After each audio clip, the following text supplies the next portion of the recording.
We've all heard that saying, it's not what you know, but who you know. And in dentistry, this is so true, especially if you're looking to expand your skills outside of patient care. Taking time to network can allow you to blossom into other avenues of your profession.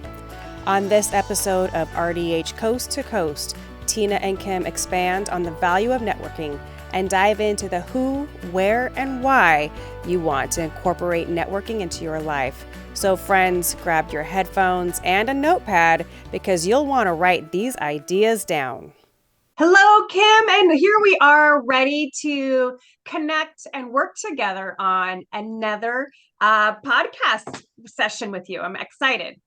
Same. It's always good. It's always a great way to come together, to share ideas from one coast to another. So I always look forward to our time together. Me too. And before we dive into today's topic, somebody did ask me, why is it coast to coast again? And I was like, oh, we probably should remind everyone that I'm on the West Coast in Oregon, and you are East Coast. I am just north of Boston, Massachusetts. So that's where our coast to coast comes from. And of course, we're hygienists. And when Kim and I met each other, and we still have yet to meet each other in person, but when Kim and I met each other, it was virtually.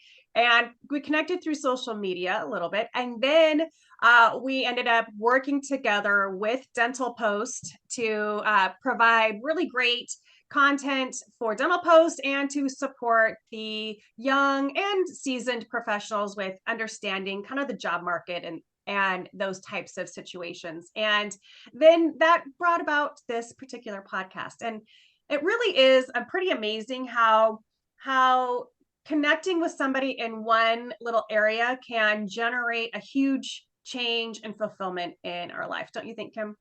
Absolutely. And the connection piece, I think, is one of my favorite aspects of dentistry, because for such a large industry, I mean, you got to think, how many dental practices are there? They're all over the place.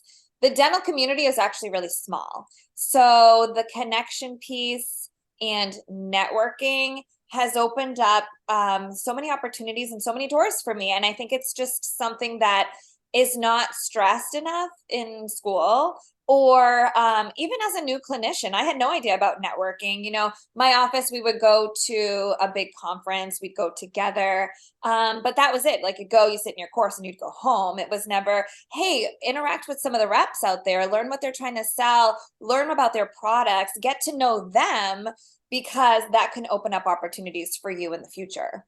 Absolutely. So give me an example of one way that you did network that created professional fulfillment for you in regards to hygiene or dentistry. I think I really started first networking by attending. I did RDH Evolution, which comes before RDH Under One Roof. And that's really where I started networking closely with other dental professionals from all around the country. And that really opened my eyes to how amazing so many people are in our community. Jackie Sanders is a wonderful soul, and she will connect you with other people as well. So I think that really was my first really close connection piece. How about for you? Well, kind of the same thing. I was and still am really involved in the Dental Hygiene Association. And so within my state association, just reached out and volunteered to do different activities. Even, kind of some of the business side of things, where there was like being a secretary or a treasurer of something. But just volunteered my time, got to know other hygienists in the area, then also got to know some of the different corporate entities within the area, like the reps and stuff that would come to the meetings, get to know them. And that interaction really blossomed into providing me with insight on what else there is out in the dental world besides clinical hygiene, and avenues for discussion to do things outside of clinical hygiene, like go into education. Like I don't know if I would be an educator right now if it wasn't for my interactions within my hygiene association that then connected me up with, a school that was hiring.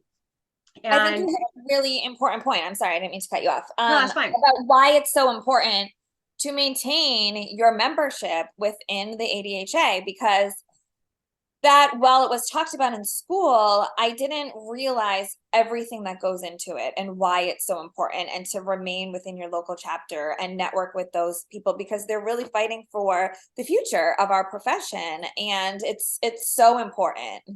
Yeah, it really is. And it's not just about like our profession and our scope of practice, but it's about how can we build each other up to bring, you know, the hygienist that's, you know, in the operatory next to you to up into the next level of their career and profession, and providing you with some of those networking opportunities that are very safe and fun and not so like in your face. Because I think for some people, when they think networking, like they break out in hives. I'm not one of those people. I love being out with other people. So I'm like, I don't understand it. But at the same time, you know, there's like, if you ask me to go sit at a restaurant by myself, I will break out in a hive. So so I can understand why it could be overwhelming for some. So being able to be in some of those smaller groups where you can have a more intimate interaction and then slowly get to know other people can make a huge difference. And you never know, you might end up becoming, you know, coworkers or best friends with somebody on the complete opposite side of the nation. Right, exactly. And you know, if you are nervous about going to those bigger conferences, get yourself a little wingman or wingwoman, someone that you know you can look at if you need a change of scenery or something's getting uncomfortable. They're right there with you. So that's always good too if you're feeling nervous about going into, because there are some great conventions out there and that are, I think, really important to attend. So finding that person is always, it'll just help you out a bit. Yeah, it does. And, you know, even if you think, you know, instead of like nationwide, like RDH under one roof, evolution, that's a big nationwide thing.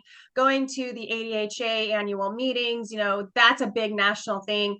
But even if you just look at, you know, within your office and connecting up with some of the other dental people that you work with, or if you go to a study club and get to know some of those people, you can learn a little bit about what's happening in your dental community locally, and maybe learn more about what other offices are doing, and it could help you find maybe the clinical dental home where you belong, and help you with that too. Because I think that sometimes when we leave school, we go into an office and we stay there and go, this is it, and don't realize that there's more out there. So taking that moment to network really does help. And it sure does.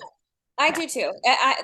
Networking has just opened up so many doors in my life, and I just really, really stress it to everyone how important it is. Yeah, I agree. Well, Kim, you know, I appreciate our time together and getting to collaborate and network with each other. And really, it is a pretty awesome thing, no matter who you are. But I know for us, it's a lot of fun. It is. It absolutely is, and I'm very thankful for it. Me too.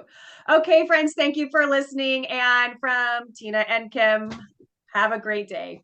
Have a great one. Take care. Thank you to our sponsor, Dental Post, the nation's largest dental job board. Be sure to check them out for different types of employment resources.